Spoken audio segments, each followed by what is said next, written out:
We are here. We are here. We're in the Justice League. Justice League, because again, as I shared with y'all, that we got the Batcave, but now it is the Justice League. We're in JL right now. We're in JL, the Justice League, because we are the Justice League for wherever we are. That is Chatham County, the entire United States, around the entire world. We're in the Justice League headquarters. That's right, Our Black Media. And we got with us one of the people on the Justice Leaguers. That's Dr. Robert Bryant, my brother. Glad to have you here on this day right here. The day that the Lord hath made. It is. And rejoice and be glad in it. I thought you said we were in JL. I was like, don't proclaim that.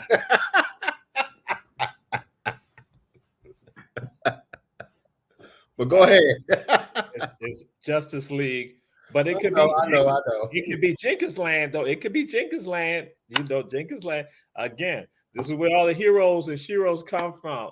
No. And so we are dealing with this today. We're doing something very special today because, again, all our guests are always special, and our shows and topics are always special. And this one is for the late Reverend Dr. Bennie R. Mitchell Jr.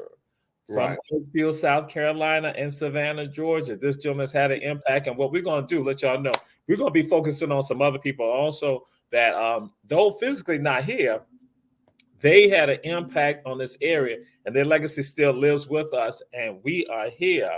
We are here. So, my brother, we're going to play a clip. We got some other clips for y'all to see, because, again, when y'all hear about this man, you all find some of this prophetic. We're going to get into conversation. We're going to get into conversation about Reverend Dr. Bennie R. Mitchell. Right. So, you want me to start? We'll start with this one. This is pretty, kind of gets us started. Film about a CSRA man's efforts to push civil rights in both Georgia and South Carolina just hit the big screen. His son, Bennie R. Mitchell III, wrote, produced, and directed a documentary that tells all. News Channel 6's Ashley Jones spoke with Mitchell about his father's legacy. Civil rights has been part of growing up here. That we couldn't go in the drugstore and sit down to eat.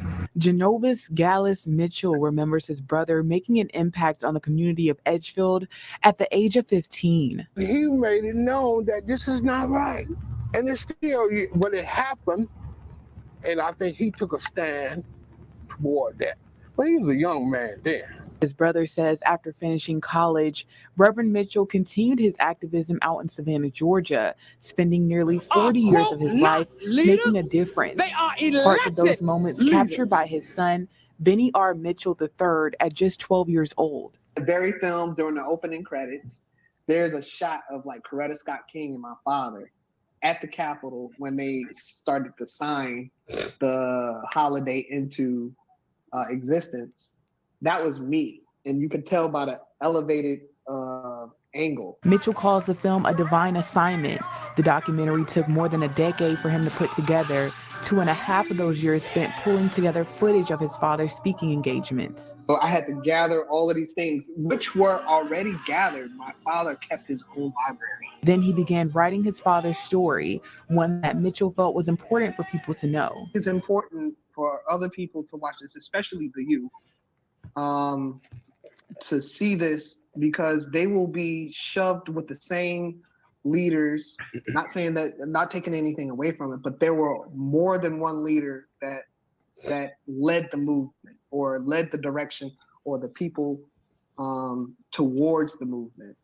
And just so happens MLK was the focus light on that. I wanted the younger generation to see it was more than just one person. The movement is more than just one person. The movement is more than one decade. Mitchell says his father was instrumental to the civil rights movement out in Savannah, but his civil rights efforts were rooted in Edgefield. When they integrated the pharmacy, they took their time leaving, and they said, hey, the country may have said that we integrated, but Edgefield has not, and we're not. Wow. And so just to throw that out there to y'all, Edgefield, South Carolina. Some of y'all may know Edgefield, South Carolina. Some of you sitting out there. that was also the home to Strom Thurmond. Strom Thurmond, Wow. Edgefield, South Carolina.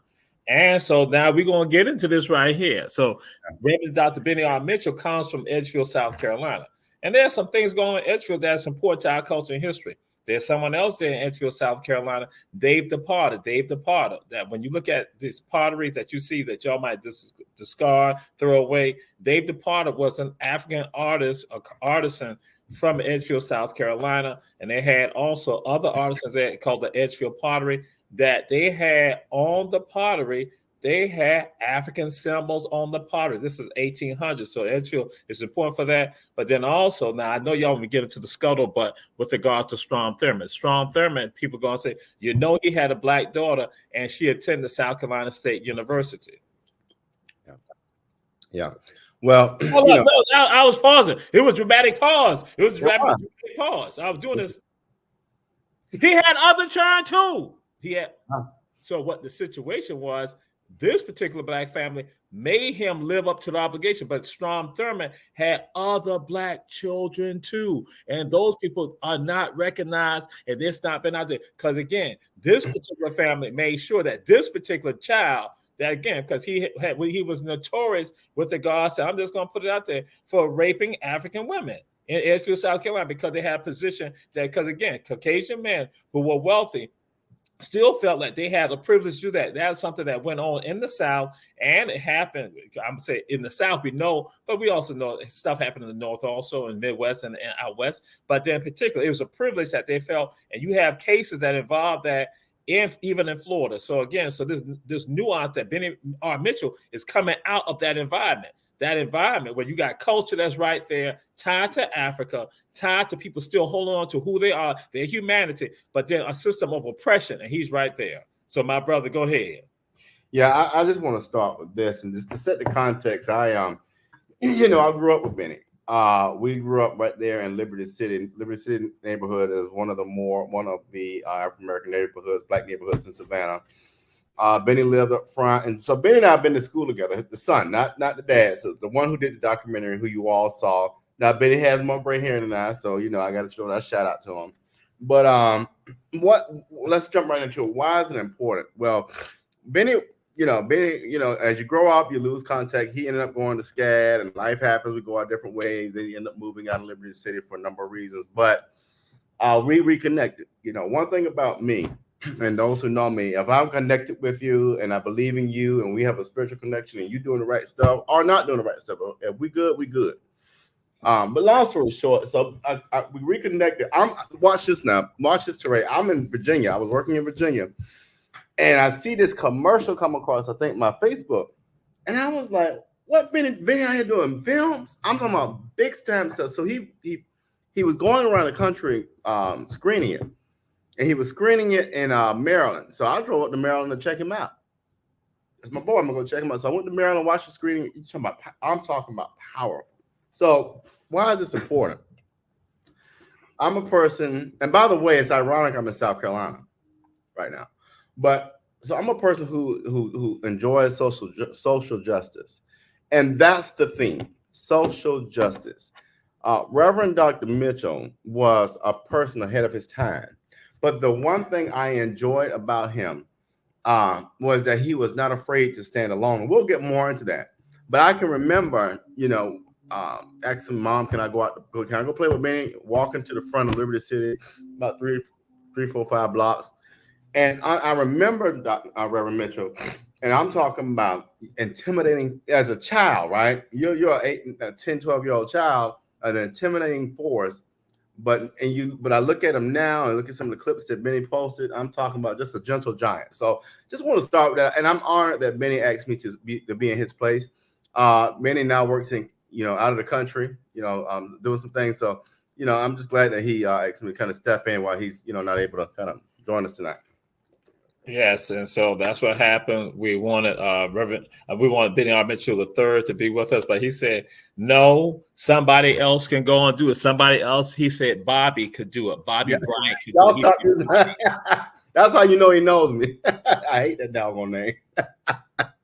I was like, Bobby?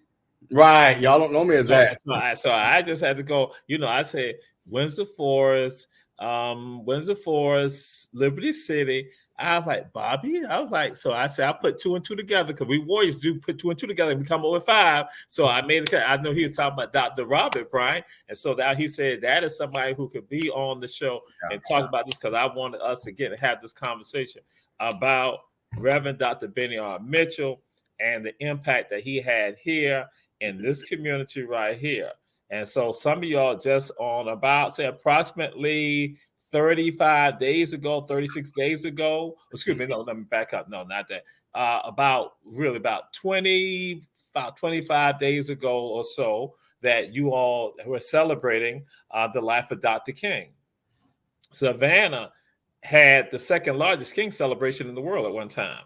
It had the second largest at time, the largest King parade in the world, and it is a direct result of Reverend Dr. Bennie R. Mitchell that he made that happen. He forced that to come about because when now some of you all, when he now made that call out there saying, we're not going to send our children to school. We want King's birthday to be respected, and we're not going to send our children to school. So Black parents throughout Chatham County, hear what I just said, throughout Chatham County, they rally around that.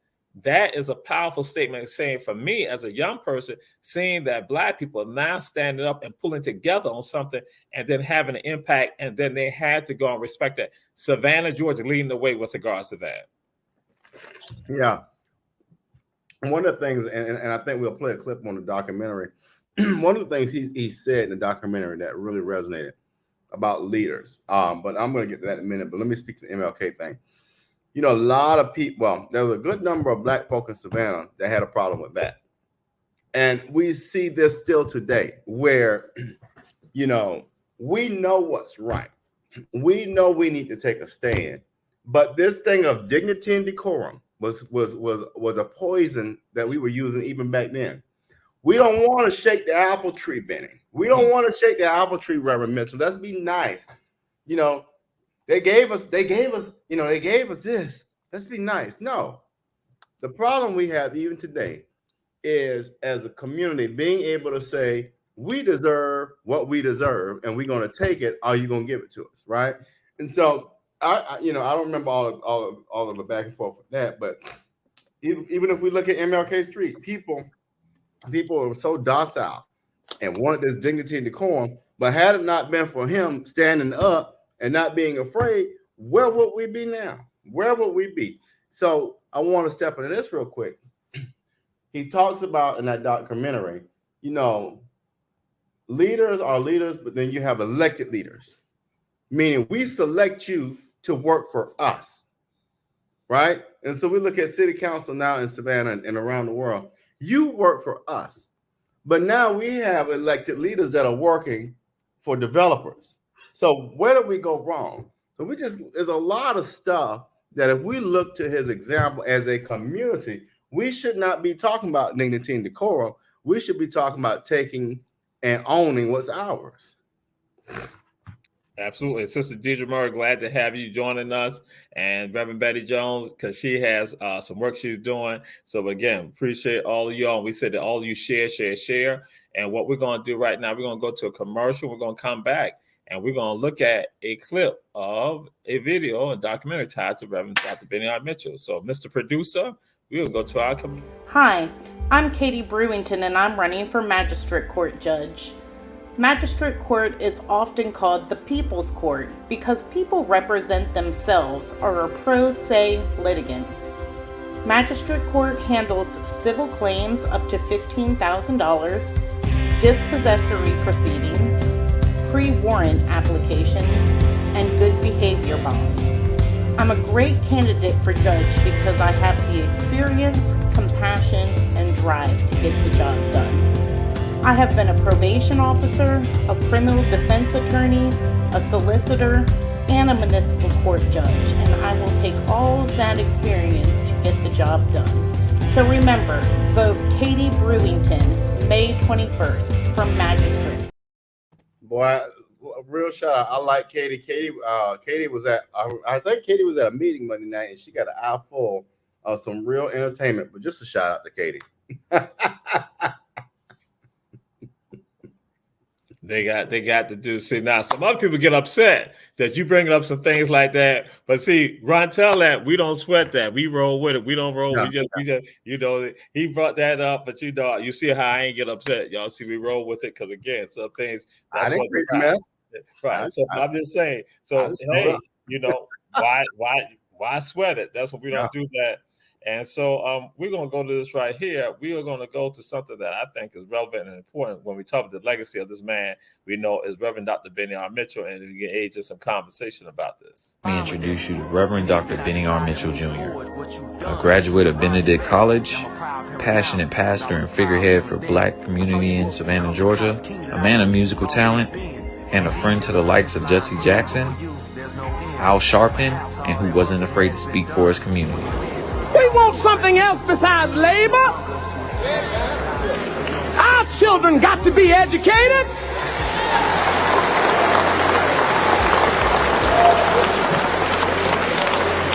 Hutchinson Island got a project, $600 million. Bought property that was owned by black folk for nothing and making a mint.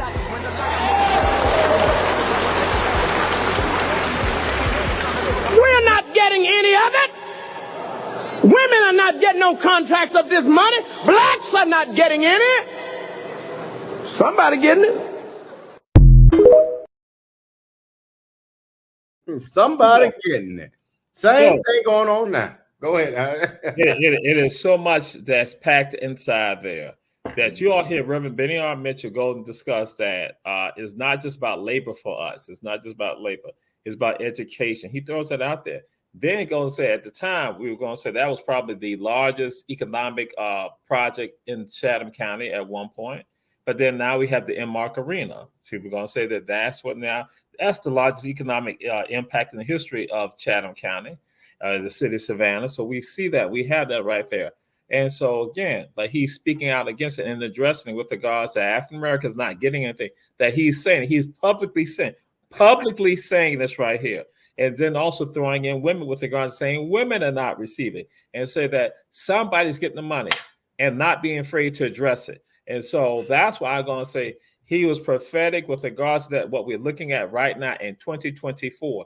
In 2024, we're dealing with some of the issues that he talked about with the disparity of economics, because we were at the Hungry Club Forum this past weekend, and things happened at the Hungry Club Forum also that I was not privy to. But later on, y'all know Al Black Media did a show with regards to, again, I was on the show to basically make sure that we are going to be fair and objective. Sometimes some of us get a little beside ourselves, Julius Hall. But anyway, just throw it out there. So I just want to make sure it's fair that we deal with things. There are important points that Julius Hall brought up. He discussed some things he brought up on the show, but prior to that, at the Hungry Club Forum, talked about what's going on. And people said, we shouldn't call names. We shouldn't say anything. And then it got a little heated in it. But then what happened? State Senator Diane Harvey Johnson, she then said, yes, we should be having these type of conversations. So if it is argumentative, if it is problematic, if it is heated, we should be doing that. Yeah. So I'm throwing that out there to you. I'm gonna come to you just in a second, brother. So when I'm in Jacksonville on February 1st, I'm there with Dr. Umar Johnson, and Umar throws out there about that we have meetings with people that we know are not working on behalf of us and that they are not our friends, but they're sitting in the meetings and we say nothing about it. So all this right here, I'm saying, wow, we need a Bennie R. Mitchell today. Mm-hmm. Guess what? They are here. It's us. It's those you sitting out there. That's why I want y'all to say share. You are the ones that his legacy lives in us. So Dr. Bobby Bryant, go ahead, Dr. Bobby Bryant. Y'all gonna quit using that name, you know. Dr. But you know, I want to add to that. You know, we're looking for this next Malcolm, this next Martin, this next Coretta, this next Bennie. You're absolutely right. There is no next. It's in all of us, right? I'll use. I want to talk to the youth that are what I consider 45 years and older. It's in you through engagement, community engagement, through your neighborhood association, through you running for office, through your vote, right? That's where the power is. It's through your voice. And so you've got to stand up for your community. You're no longer to a place where, oh, I'm not young enough or I'm not ready enough. You are ready. And for those who are 45 years and older or the elders, you've got to allow for the younger people to work with you. Watch me now. Not give them the baton of leadership, but work with you, right? You know, I was recently in a situation where my presence and my leadership was challenged for something as simple as showing up, right? Even though I was there. But what we got to do, and people who are elders, you got to learn this here. I don't necessarily have to like you, but we have the same goals. How is it, right, that I can sit here and not like Teray and try to block Teray's leadership when we both are in the same ship? If I don't eat, he don't eat. Let me tell you what King said, and we don't, to this day, we don't get it. What affects me will affect you. What affects you will affect me. And if we don't get that really quickly, we are going to lose out. I'm going to use that border, for example. In Chicago right now, they're giving out $9,000 vouchers to people who have crossed the border, but our kids are losing out. Our kids can't go to school. Our black children can't eat. Our black children are living on the bridges. But people who are not even legal citizens in this country cannot participate because of the border not being secure. But you know what? Because we don't want to get along, or because Junebug, you know, made me mad, I'm not going to allow Junebug to talk to me. We got to stop that bullshit. Excuse my language. We got to stop that. We got to stop it. We are in this together, and we got to understand that. Dr. Bobby Bryant. Y'all, I'm about it. Dr. Bobby Bryant. We do not allow profanity on Run Tell That. That's for other shows of Our Black Media. We are the show of conversation and wholesomeness and responsible people. That's how we operate. We do not engage in this ghetto foolishness that y'all have going on. That was for Julius Hall. Julius Hall said I had one word. Julius Hall said I had one word.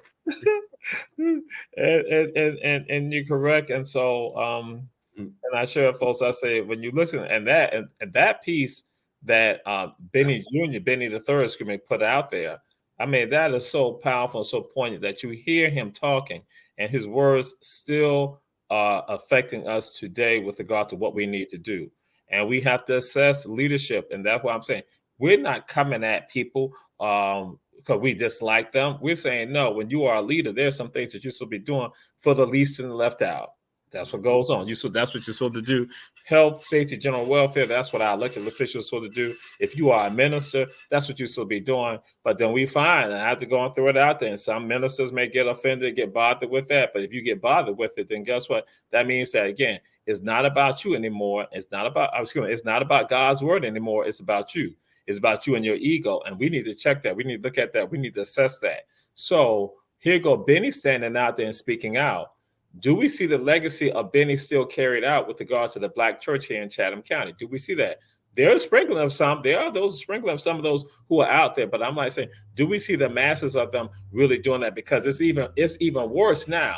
Here there's people coming out of Jim Crowism, segregation, coming out virulent racism, coming out of that experience. And when we have desegregation now, and guess what? We're even more quiet. And it is frightening with regards to, do we see the black church standing up and being a part of the community? Because again, it's not just me saying this, others have said this too, that the black church is no longer part of the community. The black church has become a serious business right here. It is a serious business. Yes. Now, some of y'all probably say, well, Jamal, look at what Bennie did with regard to Con Ed. And that's exactly why I'm saying that. They created Con Ed to be a resource facility, a center for us. Yes, so Bennie understands the economic side with regards to that. So yeah, that's why you fell right into my trap, into my web, because I know some of y'all want to say that, but look at, you talking about the rest of us who now build these facilities. Guess what? But Con Ed, even to this day, is still a facility for the people. In various forms, it still is accessible to the people. And so we need to be looking at that and assessing that. How many, the rest of our churches, our religious institutions are doing that? it is a problem. And that means that leadership is lacking. You're not leaders of the people, you're leaders of yourselves. That's important. You said that. Let me step back because some people who are watching don't know what Con Ed is.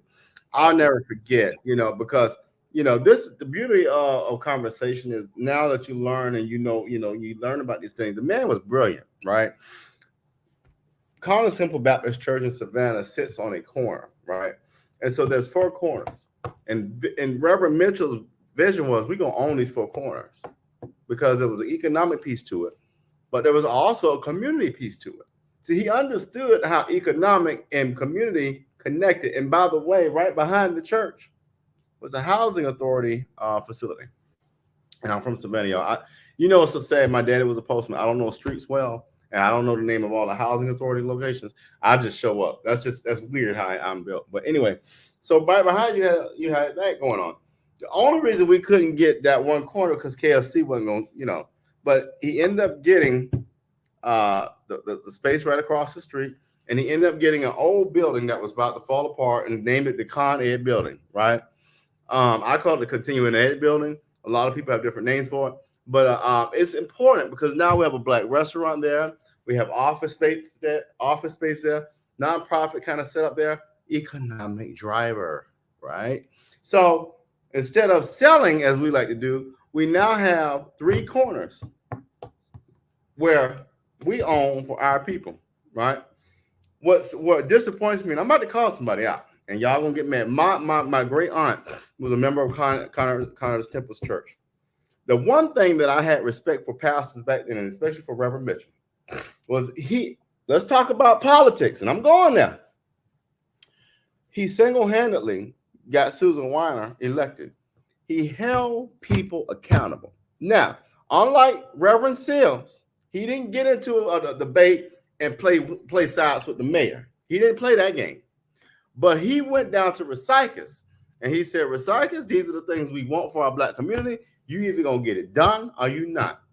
Recycus crossed him, and Mitchell got up there and said, oh, you thought I was playing with you. So he didn't get into the debates like the pastors do now and try to make Mayor Johnson look good. No, he held him accountable behind closed doors. And when you didn't want to act right in front of the people, he said, okay, you shucking and jiving. Let me let them know what's going on. So what I want to say with the pastor, when you want to get involved with politics, do it the right way. See, God didn't send you down here to be a debate moderator and to side with people and to make certain people look bad. Your job is to hold the politicians accountable for the community. And that's what has happened, I think, over time. They have shifted. All right. The opinion of Dr. Robert Bryant is merely the opinion of Dr. Robert Bryant, and not the opinion of Run Tell That. You heard me say Run Tell That. But we accept truth. We accept truth. We accept truth. We accept it. And so that we don't shy away from that. And it is absolutely relevant and important. We're going to go to another commercial break. We're going to come back and have another conversation regarding Reverend Dr. Bennie R. Mitchell with Dr. Robert Bryant. This is Run Tell That. We say share, share, share.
And this is Run Tell That. What we have our guest today is Reverend is Dr. Robert Bryant, and we're discussing Reverend Dr. Bennie R. Mitchell. But we said y'all share, and also support our advertisers, the Davis Johnson Bozeman Law Firm with offices in Savannah, Atlanta, and Statesboro. One Price Cleaners with a business in Garden City at the farmers market right there. One Price Cleaners. And then in addition, Kim's Cafe at 714 MLK Jr. Boulevard.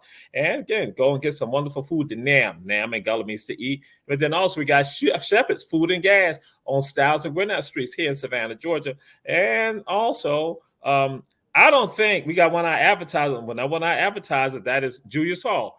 I don't think Reverend Dr. Bennie R. Mitchell will approve of that book by Julius Hall. I don't think he will approve of the book by Julius Hall, the one that is the X-rated one, as opposed to the PG. Again, he would go with the PG version, not the X-rated version. So again, Julius Hall said, support him in his story because he has his poetry also. Support by his poetry book. So again, our advertiser, we said support them. And so we are back right now. But to your point, if I could, I think, let's play with that a little bit. I think right now, Reverend Mitchell wouldn't be putting up with a lot of the foolishness we see today with the criminal justice system and the wars and the not feeding our people. I just want to throw it out there to you because I know you were going down that pathway. I just want to give you a chance to get you some water. But I also wanted to let it be known that Reverend Dr. Mitchell would not have been supporting, Bennie would not have been supporting Julius and his book that defames me. He would not be supporting that book because he defames me. I'm just putting, let me bring it back. Okay, I'm gonna calm down. This Run Tell That. This is not the rabble and the other shows. So, yeah, what we're gonna come to right now, some of y'all heard me discuss this and share this, that it is either the late 90s or early 2000s. And you all heard Dr. Bryant going to talk about the Con Ed building that's right there, 714 MLK Jr. Boulevard, that he had his eye on that, and he was going to basically now take control and transform that into a facility for the people. It's not only that, what's going on is that I'm standing there right there at the steps of Connor's Temple, right there. We right there on Gwinnett Street. Pastor Mitchell and I standing right there, and he said my name. He said, they want this. He said, they want this. And he called me by my old name. He said, they want this. And I'm looking at him like, what? He said, they want the churches to not have a central meeting location, and then they shuttle us to the churches here because they want all of this right here. So I'm standing up there, and I'm with him standing up, and I'm looking at him like, what? So because, again, I'm starting to become sensitive to this thing that's called economic resegregation, a.k.a. regentrification. I'm not starting to get sensitive. And I'm like saying the magnitude. So I'm like, I said, I like Pastor Mitchell. I said, so what's happened? Because the churches sat silent about this with regards to the residents for the people, and they have not come into the neighborhoods, and they started getting out. You heard what I just said? Late 90s, early 2000s, we having this conversation. And he was like, yeah. I said, so now, because they never said anything, they're not about to come at them. And guess what? It has happened. So I've been looking at this for a long time. And I tell you, for 3 decades, I've been looking at this and observing what has been happening, because we thought it was going to be all good, that we all going to be together. But instead, it was about getting us out of there. So they will just be there, not us. And so Pastor Mitchell threw it out there. And that's when I took it to another level. I said, so even the churches didn't speak up for us. And now guess what? They're not coming after them. So what's your thoughts with regards to this, my brother? Well, it's ironic how this is a nationwide thing. You look at in Atlanta, a black church had to be sacrificed for a white man's stadium. You look at places like, and now watch this. Let me go finish that. Vine City now. Y'all think Vine City looks, I just want you to watch how Vine City is going to shift. You look at places like rural Georgia, how we are losing not only church land, but people's land, right? Or they're taking heirs' land. Then you look at places like Savannah, where churches are being torn down real silently. We have one on the east side just disappeared. Then the one that's important to me, not even just churches, East Side Theater. Dunbar Theater. See, let me tell you something about my dad. My mom and daddy met at the East Side Theater. They used to both work there. And so we said, well, why? They're old buildings. We're not using them. You just heard what I said. My mother and father met at the East Side Theater. That's the story. Our stories. See, in the Black culture, buildings aren't just buildings. There's stories. There's history. There's links that Lillian Baptiste will tell you about. This is the storytelling that's tied to these things. That's why I love that sister so much. She's my second, third mom. But we don't understand that because we don't pass stuff down. Native Americans do a good job of passing down. We got to do a better job of that. So when we lose institutions like that, buildings, we lose stories, we lose culture, we lose ourselves. And then guess what? We don't even teach it in the classrooms, Ron DeSantis. So at some point we lose our identity and then we accept that and we assimilate that. And then we're told how to act and we're given a religion and we're supposed to practice that because that's what's told, just like in slavery, right? So now we have started living an identity that's not even authentic or real because that's what we're given and told, and that's how we should do. And so we got to step away from that because master can't always continue to tell us how to operate. You know, we lose our buildings and we lose our identity, then what? Well, I'll share something again. A caveat. The opinion of Dr. Robert Bryant, the opinion of Dr. Robert Bryant, and Lillian, I will never say that you will be like a second mother to him. Y'all just like neck and neck in age, Lillian. So Lillian, I'm not going to let him. He said that. Alex is my brother. My sister, my classmate, my classmate. So I know me and him are like this. So I know Lillian. That's what I'm saying. It's his opinion. Well, she could be a big sister then. How about that? That will be fine. But he said second mama. Whoa! I just said. Well, I look at Alex as a little brother, so you know. Y'all mess with Alex, I'm not gonna come up on you. You know, Alex is your nephew. That's what it said. He's your nephew. You know, so Lillian, I am not that old. I take up for my people. I take up for my people. Wait a minute. I am not your age. At Kim's Cafe, when they talk about Julius Hall, I take up for Julius Hall, but he's not around. But yes, so we're gonna go to this right here. And you were throwing some of it out, that talking about buildings, and that's something I call spatial memory. Spatial memory. When they get rid of structures that are important to you, it becomes easy to forget. When they get rid of it, they wipe it out. People forget. If you don't have the people still around to tell them about, to still lock into it, to still let people understand this was a part of who we are. Because otherwise than that, somebody else will then write the story. And so that's what's going on. Somebody else will write the story. Somebody's going to write the story about this time period right here. And some of them are going to write the story so then that way they have people looking good. They're going to write the story so then that way some people are lifted up who truly impacted us in a negative way. And so that's why it becomes so important for us to be the ones to tell the story. That's why our Black media is here, to be able to tell a part of the story. So we have a record of this right here. So when people are doing their due diligence with regards to researching, that they will then find out that there were voices out there who were telling the people what they needed to hear and what they need to know.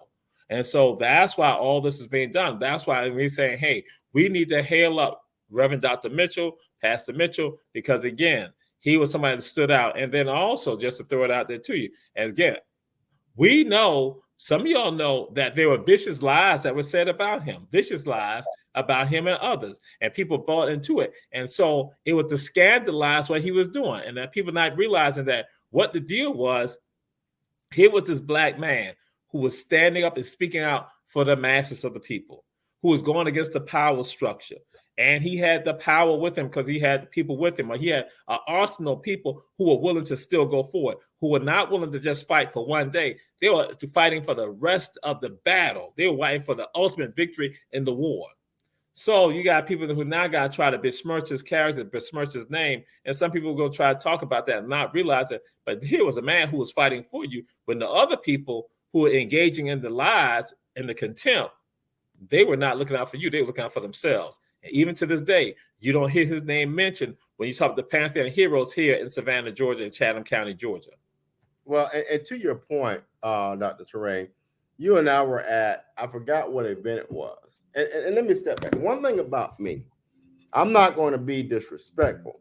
But if I'm in a presence and I hear the wrong information and I can back it up and I know what I'm talking about, I'm going to correct you. I don't care how old you are, because we got to stop being afraid to speak up. If you got enough nerve to present information, then I'm equally a part of the community. I can share my thought. So I think it was Roy that was in the room, and some kind of way we got to talk. I think the young lady who runs Ralph Mark Gilbert spoke on Bennie, and she was correct. And Roy was like, "No, that didn't happen that way." I said, "Yes, it did." And so I know a lot of people were gasping and all that, but guess what? One of the things that I honor about my mother and father is that the fact that we didn't disrespect one another. But there were times when I was growing up and they corrected me. But there's also now time for us to correct one another respectfully. So I'm never going to step out of character. But no, sir, you're wrong. She is right. And so, that's one of the things that Rashida Edwards and I talk about a lot, is that, and I'm going back to what I talked about earlier with our elders and the young people. Young people and elder, we got to work like this. You can't say, "Oh, you're too young, you don't know what you're talking about." I was there. I might have been 12, 15, but I was there. At the same time, we got to allow the younger people to be a part of the conversation, because guess what? I carry a doctorate in philosophy, but I can learn from the janitor. I can learn from a 5-year-old. As a matter of fact, I was sitting with someone, my cousin. I have a cousin, a 30-year-old cousin, has not gone to college, but the brother has imparted so much knowledge on me. You know why? Because he comes from a different space of life. And we got to check into that, because we're here. If we continue to work like this and not like this, we're not going to continue, we're not going to progress. But we learn from everybody, but everybody's got to play as a voice at this table called life. Absolutely. And so we need to make sure that we are represented and we are going to voice and deal with our humanity. And so with Reverend Bennie R. Mitchell, I'm going to say that he's a prophet with regards to one of some things that we're dealing with right now with regards to educational issues, dealing with issues with regards to economics, with regards to poverty, dealing with issues with regards to crime, because again, they're involving issues of disparity with regard to criminal activity and how people are being treated with regards to justice and equity. That Reverend Bennie R. Mitchell is right there with regards to that. Pastor Mitchell right there speaking out. And at times, there are people who did not like and care for some of the things that he said, but they knew that he was looking out for the people. You had to at least respect that. And those people who may have even felt intimidated by him, but he was still speaking out and standing up. And Roy Jackson, when he ran, he had the support of Reverend Mitchell, because Roy Jackson ran as mayor, the first African-American to run for mayor in the city of Savannah. At least we say in this era after integration, that he's the first one to do that. And so I should say desegregation. And so Roy does that because we're looking at the fact that Savannah is a Black city, and that Savannah should have leadership that reflects the people who are here, who are on the lookout for them. So that's why this fight was made. And Jesse Jackson, you heard that Jesse Jackson came down here also. Jesse Jackson at Connors Temple Baptist Church via Reverend Mitchell when he's running for president of the United States. So again, he was amassing these people around him and connecting with them, so that way they could really serve the people, that they were going to do God's work with regards to helping the people and helping all citizens. So it didn't matter if you're African American, but you can be Caucasian, you could be Latino, you could be Asian, that he was going to look out for to make sure the people were taken care of, and that he was going to hold leadership accountable for that. Mm-hmm. And we need to get back to that. We need that to happen. We desperately need that to occur, because in so many cases, we see leadership lacking and falling by the wayside. And there's something I want to get into, but I'm going to wait to get into it because I may slip it in a little later. But again, you grew up in the world around him, so you saw this other side to Reverend Mitchell. What were some of the things that you see on that personal side, Bobby Bryant? Well, we weren't. I remember going down to the house, and he was not home a lot. And I'm gonna tell you, when the man worked, you talking about somebody. You got to give credit to Bennie and his sisters and his mom for sharing their loved one with the city. Reverend Mitchell, let me tell you something that really happened. When Reverend Mitchell was out there going hard for a lot of this stuff, his wife and his family were in serious danger. Bennie and I didn't know this happened. So Bennie and I was talking one day, and I'll never forget, he said, Now March is not Benny. We were at Largo to Bet, and Benny said, I was in class one day. I think he said 3rd or 4th grade, and the teacher went to his desk and say, listen here, you little N. Y'all know what the N word means. You know, your daddy better stop doing all that stuff. Now, mind you, this Benny's in 3rd or 4th grade. So you got that kind of stuff going on. They literally had threats against their lives. Miss Mitchell let me tell you something about black women. Black women are some strong creatures. You understand me? That woman had to carry that. Think about this.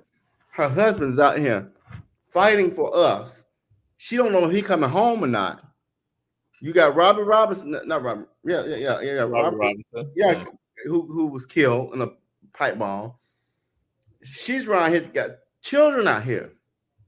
Her child at an elementary school threatening and calling N-word. You know, we got to put all that in the context, right? And so through all that man continued to work. But I didn't really get to see until now, you know, how he was jovial, laid back, but serious about holding people accountable. We have lost all of that. Right now in city council, the only 2 people that do that are Alicia Miller-Blackley and Bernetta Lanier. And what irks my nerves is the fact that Negroes in Savannah got the nerve to talk about dignity and decorum when they're putting your people out on the street. The average rent right now is about $1,300.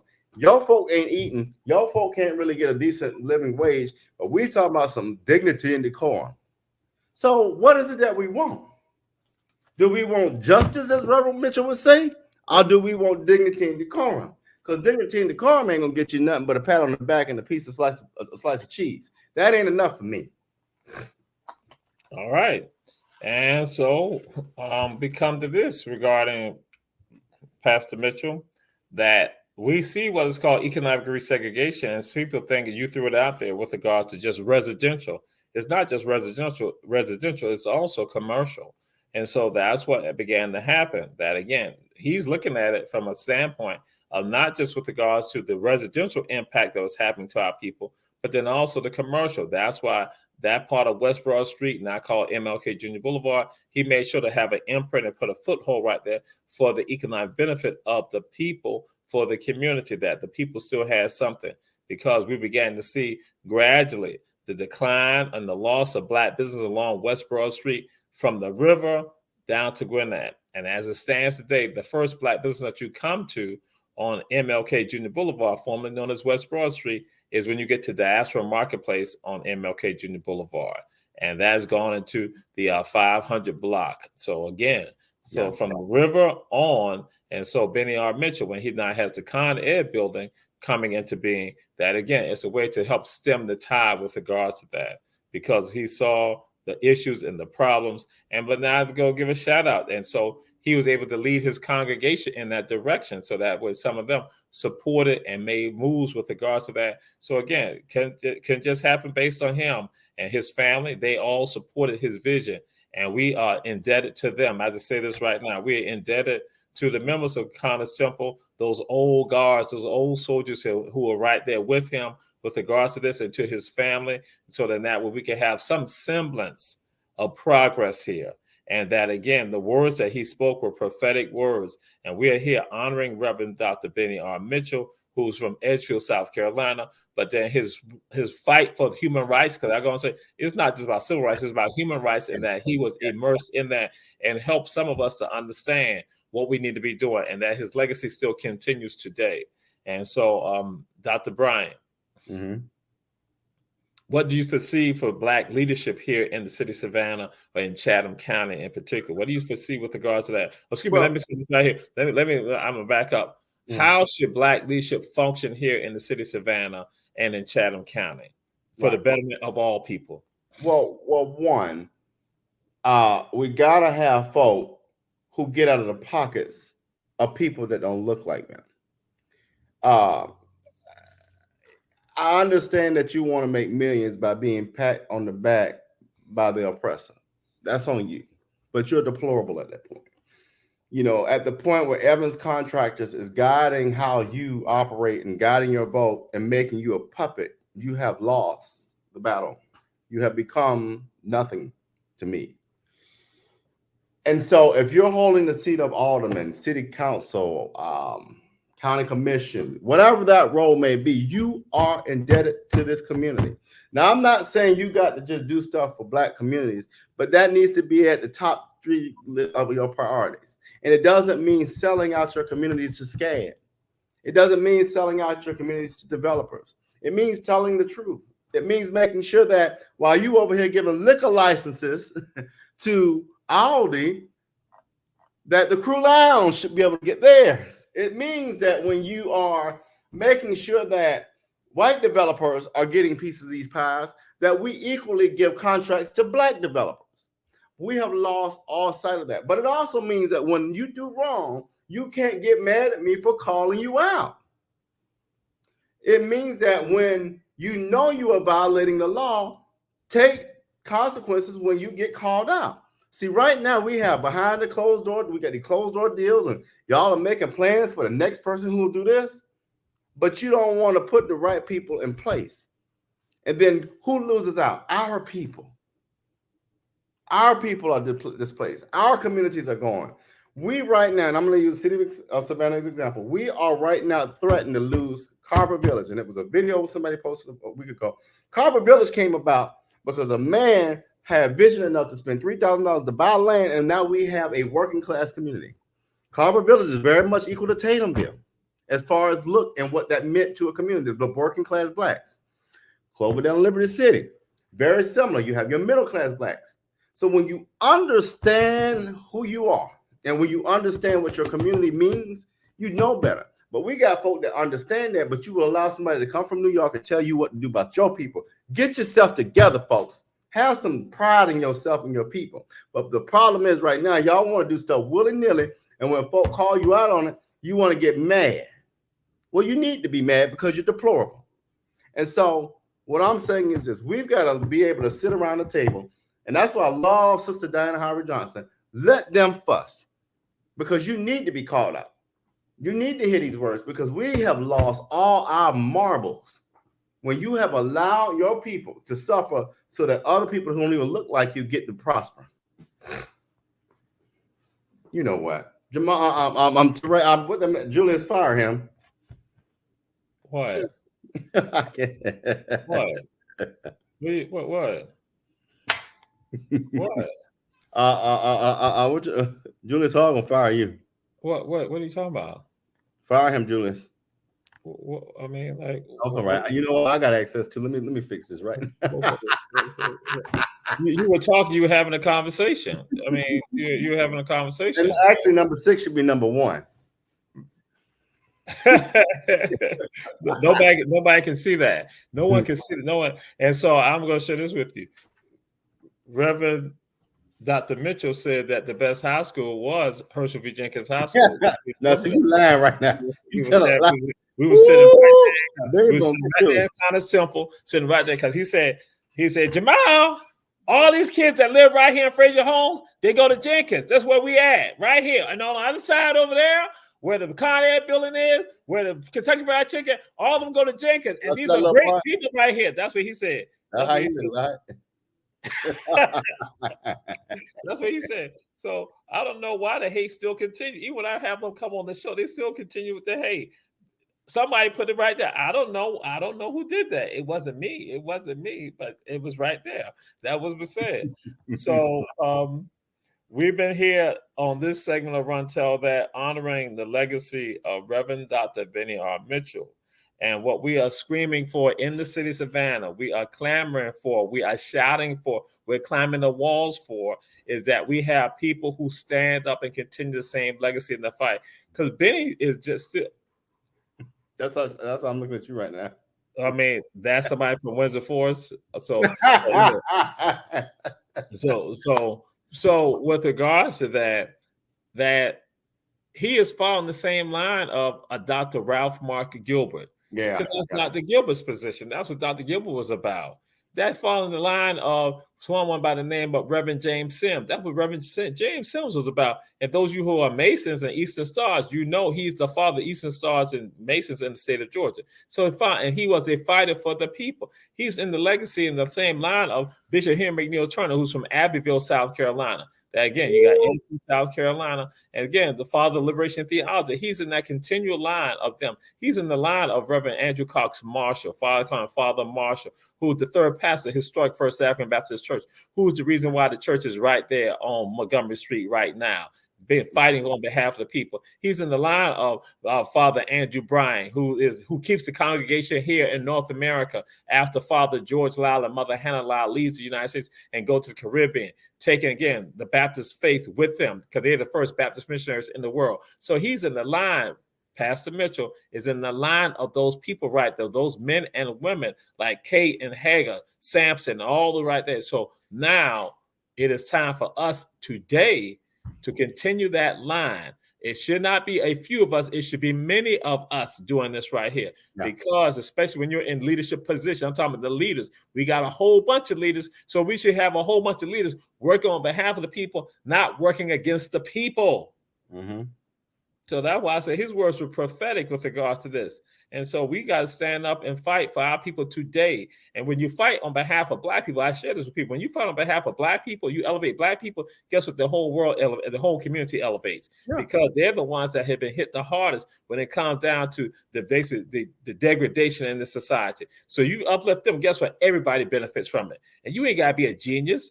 What happens is that you buy into the madness and the lies that you think if you elevate them, that you lose out. You don't lose out. The world gets better. The society, the community gets better with regard to that. And that's the part of the conversation that Bennie R. Mitchell and others that I had with him and other people like that. Again, that's what we're about. That's what our fight is about. That's why the Justice League is here. Our Black media. That's why we are here to be, again, the continuation of the legacy of Bennie R. Mitchell, of Reverend James Sims, of Bishop Henry McNeil Turner, Father Andrew Bryan, Father Andrew Cox Marshall, Father George Lyle. We are still here to continue the legacy of Kate and Hannah and Hagar and Hannah, and the other Hannah. So yes, Mother Hannah Lyle. So yes. It's funny you mentioned Abbeville, South Carolina. Let me show something how the Black church is so important if we're going to get this right. My uncle, a lot of people don't realize the Church of Christ, Liberty City Church of Christ, the Church of Christ in the Southeast, especially in Georgia, South Carolina, you'll hear a name, I.B. White. I.B. White is my mom's oldest brother. So I.B. White was very instrumental in the structure and building of the Church of Christ in South Carolina and Georgia. And so you see, as you just said, Brother Teray, Black churches were instrumental in this process. And are they going to step back into it to get people registered to vote? Are they going to step back into it to alleviate poverty and homelessness? Are they going to step back into it through education of our people? Are they just going to continue to profit, buy boats and buy cars and look and do them? All right. So what has happened, the senior producer came to me and said that there's a clock in the corner. I had nothing to do with that. Y'all heard Brian, who's the junior producer. He was the one that continued. It wasn't Tell Stevie Joe to go sit down. Always the slings and arrows of outrageous fortune. So I thought Shakespeare on you like that. That's Shakespeare right there. So again, this has been Run Tell That. We're glad to have you all with us. Glad to be right here with you. Again, we support you all of you out there trying to do the work to help our community. We support you all. That's what we believe in doing. And again, thanks to the listeners, to the viewers. Thank you. I appreciate you all. Yes, indeed. We'll see y'all next week. Dr. Robert Bryan, glad to have you. All right. Thank you.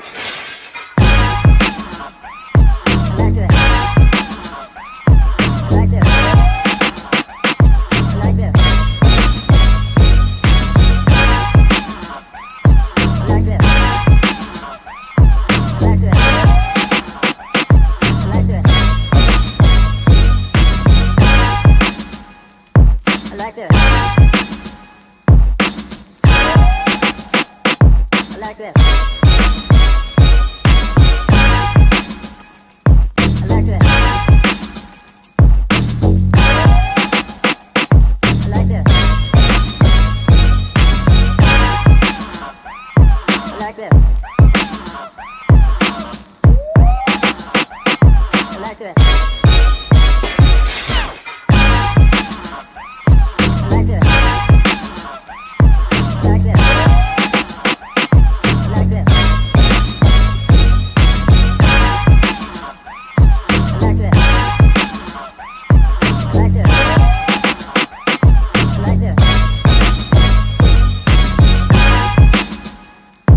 like this.